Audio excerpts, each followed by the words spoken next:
Salut à tous, j'espère que vous allez bien. On se retrouve aujourd'hui dans une vidéo pour répondre à une question qui m'a été posée par une amie et que je me suis dit qu'en fait il serait sympa que j'y réponde en vidéo et qu'en fait je réponde à toutes les petites questions qu'elle m'a envoyées à ce sujet. Et donc vous avez pu le voir dans le titre, cette question c'est comment écrire un premier chapitre ou un prologue. On va tout de suite se lancer du coup dans les questions détaillées qu'elle m'a posées, parce que je lui ai demandé de m'en poser plusieurs pour pouvoir justement faire cette vidéo et en gros répondre à tous les questionnements, tous les aspects qu'il peut y avoir à ce sujet. Pourquoi j'ai pas fait une vidéo conseil comme je pouvais faire avant, parce que, et ça je crois que je l'ai déjà dit, c'est que je trouve que c'est pas utile en fait de faire... Enfin, c'est pas que c'est pas utile, c'est que je trouve que c'est pas à propos de faire des conseils sur l'écriture, sachant qu'on a tous notre façon d'écrire. Là je vais répondre aux questions selon mon point de vue, selon comment moi j'écris, selon comment je fais mes premiers chapitres, mes prologues. Mais en fait il y a des tas de façons différentes de le faire et je pense que vous pouvez vous tirer vos propres conseils de ce que je vais dire, faire vos propres interprétations de ce que je vais dire et des astuces, peut-être tirer des astuces des réponses que je vais donner. Et voilà, en gros cette vidéo est juste là pour répondre à quelques interrogations, pas forcément donner des conseils ou donner, et encore moins donner une façon de procéder pour écrire un premier chapitre ou un prologue. Alors du coup j'ai pris mes petites notes et la première question est: as-tu déjà eu des difficultés à écrire le premier chapitre et à débuter l'histoire, ou est-ce qu'il te vient naturellement? Alors pour écrire un premier chapitre et un prologue, de toute façon si vous êtes auteur vous le savez, c'est difficile. Enfin moi je sais que c'est difficile pour moi parce que je me dis que si je me loupe sur celui-là, tout le reste de l'histoire va être nul. Parce que voilà, c'est la première impression que les lecteurs vont avoir. Et en même temps c'est très difficile parce que bon, moi genre, j'écris par ordre chronologique tout le temps, genre j'écris tout, j'écris chapitre 1, 2, 3, 4, 5, 6, 7, 8, 9, 10, enfin j'écris tout à la suite comme ça, j'écris pas le chapitre 10 avant le chapitre 3, enfin c'est très linéaire, moi j'écris comme ça, je me fonctionne comme ça, je suis très... voilà. Et du coup j'ai vu ce que je voulais vous dire. Si du coup quand je commence à écrire, je me lance directement en fait dans ce premier chapitre ou dans ce prologue. Et du coup c'est un peu comme si on ouvrait un robinet, vous savez, le flux il va à fond et il y a toutes les idées qui viennent et il faut réussir à les canaliser. Donc ça vient plus ou moins naturellement, mais il faut que je réussisse à écrire bien, à pas m'éparpiller ou à écrire n'importe quoi, à pas trop laisser aller mes idées parce qu'elles sont là, mais il faut que je les gère en fait. Et comme je vais pouvoir le dire dans les autres questions, il y a certaines choses que j'aime bien faire dans mes premiers chapitres qu'il faut que j'arrive à faire du coup à ce moment-là, et qu'il faut pas que du coup, je me laisse juste entraîner par tout ce qui se passe dans ma tête. Mais du coup oui, j'ai toujours... Le premier chapitre et le prologue c'est toujours quelque chose de compliqué à écrire parce que voilà, c'est ce qui va faire mouche auprès des lecteurs et c'est le lancement en fait de quand j'écris. Et voilà, j'ai toujours du mal à l'écrire tout en ayant très très très envie de l'écrire.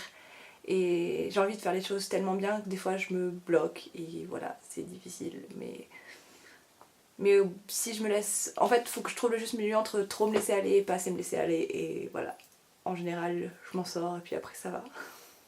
Deuxième question, comment est-ce que tu procèdes? Donc comme je viens de le dire, souvent je laisse aller le flux, pas trop, mais pas assez.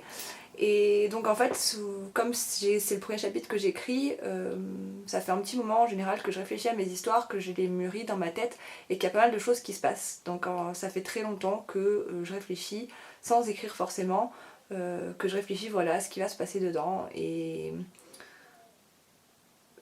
en soi, comment je procède, c'est juste je m'assois devant mon ordi et je laisse aller les mots. En général, en vrai, je dis mon ordi, mais le premier chapitre, souvent je l'écris sur mon téléphone parce que, à force de mûrir mes idées, de vouloir écrire, souvent quand j'écris le premier chapitre, que je commence mon histoire, ça se fait de façon totalement impromptue. Ça arrive comme ça et je m'y attends pas et je me dis faut que j'écrive et je me lance. Donc en fait, j'ai pas vraiment de procédé particulier. Juste je me pose et je l'écris.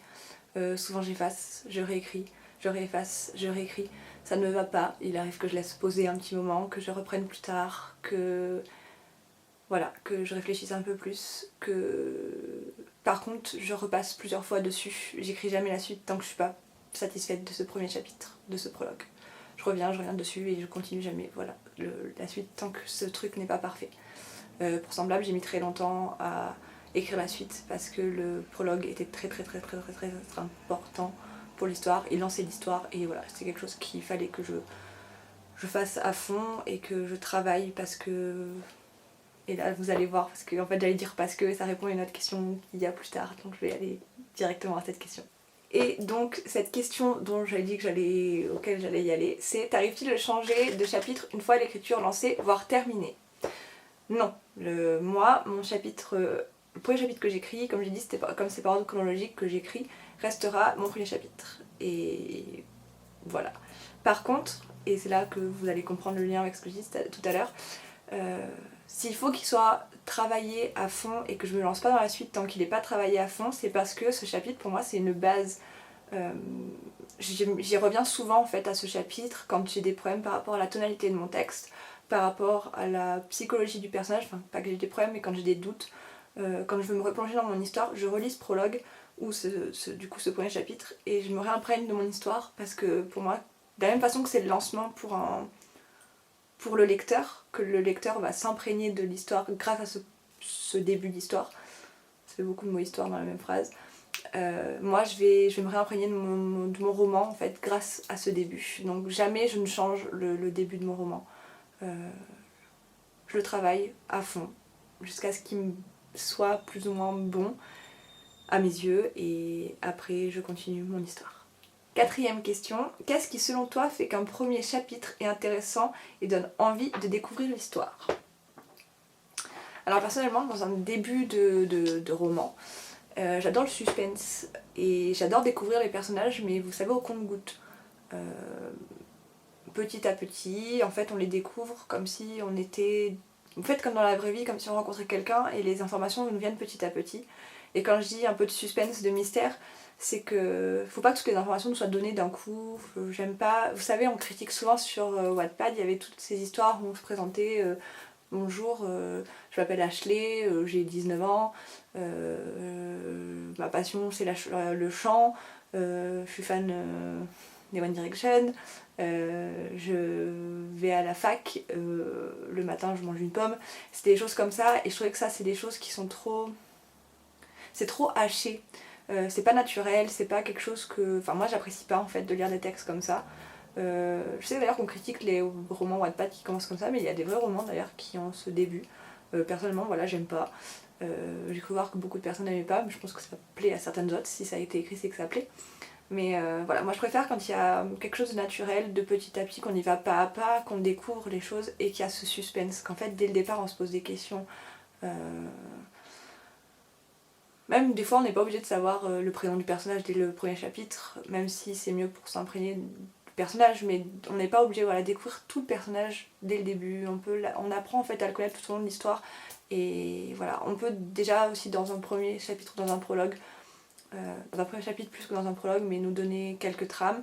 Alors dans un prologue, en général, j'aime bien quand c'est extrêmement mystérieux en fait, que c'est une scène par exemple qu'on peut voir plus tard dans le texte, mais vraiment qu'on comprend pas en fait, qui est juste posée là et qu'on se dit mais qu'est-ce qui se passe, pourquoi il se passe ça, pourquoi il se passe telle autre chose, pourquoi la personne dit ça, pourquoi la personne pense ça, comment il en est arrivé à cet endroit-là. Voilà, j'aime bien me poser 10 millions de questions en fait dès le début. C'est pour ça que je dis que j'aime bien le suspense. Et je trouve que c'est aussi très important que dans 10 chapitres, on se souvienne de ce début et qu'on se dise ah oui c'est vrai qu'au tout début je me suis posé telle question, que je me suis dit telle chose, ou ah oui ça répond à la question qu'il y avait dans ce début. Voilà. C'est tout ce que j'ai à dire en fait là par contre sur tout ce que j'ai à dire, je pense que c'est déjà suffisant, mais voilà, j'adore le suspense, j'adore le mystère, j'adore découvrir petit à petit les personnages. J'aime pas que ça fasse un bloc en fait, et j'aime bien être projetée directement dans le quotidien en fait de l'histoire, comme si on connaissait déjà tous les personnages, comme si on connaissait déjà leur vie et qu'on arrivait et qu'on continuait leur histoire. Ça me laisse sous-entendre d'ailleurs qu'ils ont un passé, ce qui est très important pour que le personnage ait du relief, pour que l'histoire ait du relief aussi. Voilà. Question suivante, est-ce que tu as des codes que tu aimes utiliser dans ces chapitres? Donc du coup je vais reprendre ce que j'ai dit, ce que je viens de dire. J'adore qu'il y ait du mystère. Moi j'en mets beaucoup, enfin j'en mets beaucoup, je sais pas si j'en mets beaucoup, mais j'essaie d'en mettre du mystère. Toujours dans mes débuts de romans ou mes prologues, on se plonge directement dans l'histoire. On a une souris qui débarque dans la pièce et voilà, on assiste à ce qui est en train de se passer. Et en fait on découvre les personnages comme ça, on ne sait pas forcément comment ils s'appellent dès le début. Le narrateur ne dit pas dès le début comment il s'appelle. Et voilà. C'est entre guillemets mes codes à moi. On rentre dans leur intimité. Rentrer dans l'intimité des personnages, c'est je crois une des choses que je fais dès le début. Et j'aime bien finir en fait le premier chapitre ou le prologue sur quelque chose d'assez brutal. Sur un questionnement, sur l'arrivée de quelqu'un et qu'on sait pas trop qui c'est qui arrive, des choses comme ça. Et que du coup la réponse sera dans le chapitre suivant, ça amène le lecteur à poursuivre sa lecture. Voilà. Et du coup pour terminer, mon ami m'avait demandé est-ce que tu as des exemples de premiers chapitres dans tes livres préférés qui sont accrocheurs pour le lecteur. Et du coup je me suis munie de 3 romans. Donc il y en a 2 qui représentent assez en fait ce que j'ai dit, arriver dans le quotidien du personnage. Et il y en a un qui ne l'est pas mais que je trouve quand même accrocheur. Donc on va commencer par La femme du vampire de Nina Blason, je sais pas comment ça se dit. Je crois que j'en ai parlé dans mon top des livres qui m'ont inspirée. Et donc, le premier chapitre, hein, vous voyez je n'ai pas pris d'autres chapitres. Ça commence par L'étranger frappa à notre porte au milieu de la nuit. Réveillé en sursaut, je prêtai l'oreille. Lazare cosaque, pensai-je, la gorge serrée et le cœur battant. Dans la pénombre de la chambre, je m'aperçus que Bella s'était elle aussi redressée dans son lit. Au dehors, l'un des nombreux orages de printemps sévissait. Femme morte, murmura ma sœur. Pavots et plumes de pigeon. Dors, Bella, dors, chuchotai-je en me laissant hors du lit. Mon père était déjà levé, j'entendais son pas traînant et irrégulier. Une porte grinça, puis léger comme un trottinement de souris, les pas pressés de mes petites sœurs. En descendant l'escalier, je vis leur visage dans la pénombre de la porte. C'est bref ce que je vous ai lu, mais on rentre directement dans une action, dans le quotidien des gens, voilà, il se passe quelque chose et on rentre dedans et on se dit mais qu'est-ce qui se passe, pourquoi on en est là, qui sont les personnages. Vous comprenez ce que j'ai voulu vous dire tout à l'heure. Après j'ai pris le tome 1 de The Mortal Instrument de Cassandra Clare. Je sais pas si ça se dit comme ça. Je sais qu'il y a eu des polémiques sur ce texte. Moi je vous le prends comme exemple. Voilà. S'il vous plaît, ne polémiquez pas. Parce que je connais des polémiques sur cet auteur. Là c'est juste un exemple pour son début de roman. Donc on est bien au chapitre 1. Je suis sûre que vous voyez pas, à chaque fois je vous montre mais je suis sûre que vous voyez pas. Et donc, tu plaisantes, dit le videur en croisant les bras sur son torse massif. Il baissa les yeux vers le garçon au sweatshirt rouge et secoua sa tête rasée. Tu ne vas pas rentrer avec ce machin. La cinquantaine d'adolescents qui patientaient en file indienne devant le pandémonium tendirent l'oreille. L'attente était longue avant d'entrer dans le club, surtout le dimanche, et en général, il ne se passait pas grand-chose dans la file. Les videurs étaient du genre coriace et ne rataient pas ceux qui avaient l'air de chercher la bagarre. Comme tous les autres, Clary Frey, 15 ans, qui était venue avec son meilleur ami Simon, se pencha pour mieux entendre dans l'espoir qu'un peu d'accent surviendrait. Donc encore une fois, on rentre dans une action. Il y a plus quand même d'informations sur les personnages, que dans La femme du vampire. La femme du vampire. Mais voilà, encore une fois, on rentre dans le quotidien du personnage, on rentre direct dans une action. Et on se pose quelques questions dès le départ. Dernier, si vous me connaissez, vous savez que c'est un de mes livres vraiment préférés, de chez préférés. La forêt des damnés de Carrie Ryan. Et donc là, on rentre pas dans une action, mais c'est pas pour autant qu'on n'a pas plein de questionnements en fait dès ce premier chapitre. L'océan, c'est ma mère qui m'en parlait. Elle me disait qu'il existait un endroit où il n'y a que l'eau à perte de vue, de l'eau en mouvement perpétuel qui n'arrête pas de déferler vers vous, puis de repartir. Un jour, elle m'a montré une photo qui représentait, d'après ce qu'elle m'a dit, mon arrière-arrière-arrière-grand-mère, quand elle était petite, debout dans l'océan. Ça fait des années, et il y a longtemps que la photo a été perdue. Mais je revois encore cette image ternie et froissée. Une petite fille au milieu du néant. Dans les récits de ma mère, transmis depuis sa multi-arrière-grand-mère, l'océan faisait un bruit qui ressemblait au souffle du vent dans les arbres et les hommes voyageaient dessus. Un jour, j'étais plus grande et notre village souffrait d'une sécheresse. J'ai demandé à ma mère pourquoi, si une telle masse d'eau existait, il y avait des années où nos ruisseaux étaient particulièrement secs. Elle m'a dit que l'océan n'était pas potable, que l'eau était pleine de sel. Et là, vous devez me dire pourquoi tu trouves que ça c'est si bien fait comme premier chapitre. Ben en fait, parce que l'histoire c'est sur les zombies. Et du coup, je trouvais qu'on rentrait dans un texte qui n'avait rien à voir. Et qu'on se demandait pourquoi il y avait tout ça sur l'océan, sachant que le texte s'appelle La forêt des damnés. Et voilà. Encore une fois, il y a plein de questionnements. Et j'arrête de parler avec le roman à la main comme ça. Et je trouvais ça très intéressant comme façon de procéder. Après, voilà, dans cette vidéo, je vous ai donné juste moi, comment je ressens les textes, comment j'écris mes textes, ce que j'aime pas, comment je fonctionne. Mais du coup, il n'y a pas de... Je le répète tout le temps, mais il n'y a pas de mode d'emploi pour ça. Faites-vous comme vous le sentez. Peut-être que ma vidéo va vous avoir aidé, j'espère qu'elle vous aura aidé, mais voilà, il n'y a pas de mode d'emploi et vous bridez pas parce que telle ou telle personne ne fonctionne pas comme vous, telle ou telle personne n'aime pas les mêmes choses que vous. Faites-le comme vous le ressentez. Si vous avez envie de commencer votre texte par Ashley, 19 ans, a comme passion le chant, est fan des One Direction et va à la fac, faites-le. Parce que c'est votre envie qui compte. Et voilà. J'espère que cette vidéo vous a plu. Si vous avez des questions d'ailleurs à ce sujet-là, posez-les-moi. Il n'y a pas de raison pour que je n'y réponde pas. Si vous avez aimé ce principe où je réponds aux questions par rapport à un sujet, dites-le moi aussi. Peut-être que j'en ferai d'autres réponses à des questions sur comment écrire le dernier chapitre, comment écrire, je sais pas.